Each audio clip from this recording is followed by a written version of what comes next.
જય માતાજી મિત્રો, કેમ છો? મજામાં ને? તો આજે આપણે સવારમાં આવી ગયા હતા પટેલે નાસ્તો કરવા માટે. તો આવીને ઓર્ડર આપી દીધો દાળ પકવાનનો, અને આપણા દાળ પકવાન આવી ગયા હતા. અને પછી સાંજે ગાડીમાં બેસીને નીકળી ગયા કોલેજ જવા માટે. આજ તો હતી નવરાત્રી. કોલેજ આવીને બધાનું પહેલું જ કામ હોય ફોટા પાડવાનું. તો બધા ફોટો પાડવા લાગી ગયા લાઈનમાં. આ જો બધા પકો લાઈનમાં ગયો, પછી આ ઈદભાઈ જો, અરે પણ બધા બાજતા હતા ફોટા પાડવા હાટું. તો પછી આપણાથી રહેવાનું ને આપણે આવી ગયા ગરબા રમવા માટે.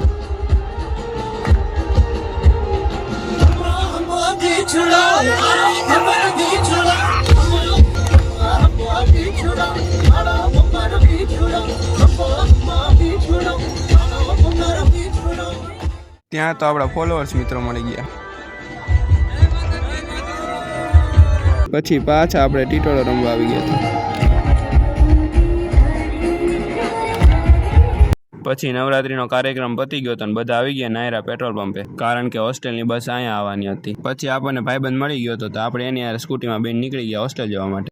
પછી બધાએ કરી નાખ્યો તો મોમાઈ હોટલમાં જમવાનો પ્લાન. તો બધા આવતા હતા, હું તો પહેલા પહોંચી ગયો હતો. પછી આજો પકોન, ઈત્યોન, અંશ્યોન બધા આવવા માંડ્યા. પછી આવીને બેસી ગયા બધા હોટલમાં, અને બધા થયા ભૂખા ખતરનાક. આજ તો બધા કે દાટ વાળી દેવો. પછી જમવાનું આવી ગયું હતું, અને બધાથી રહેવાતું નહોતું, એટલે બધાએ જો જમવાનું ચાલુ કરવાની તૈયારીમાં હતા. તો મિત્રો, આજના વ્લોગમાં આટલું જ. મળીએ કાલના વ્લોગમાં.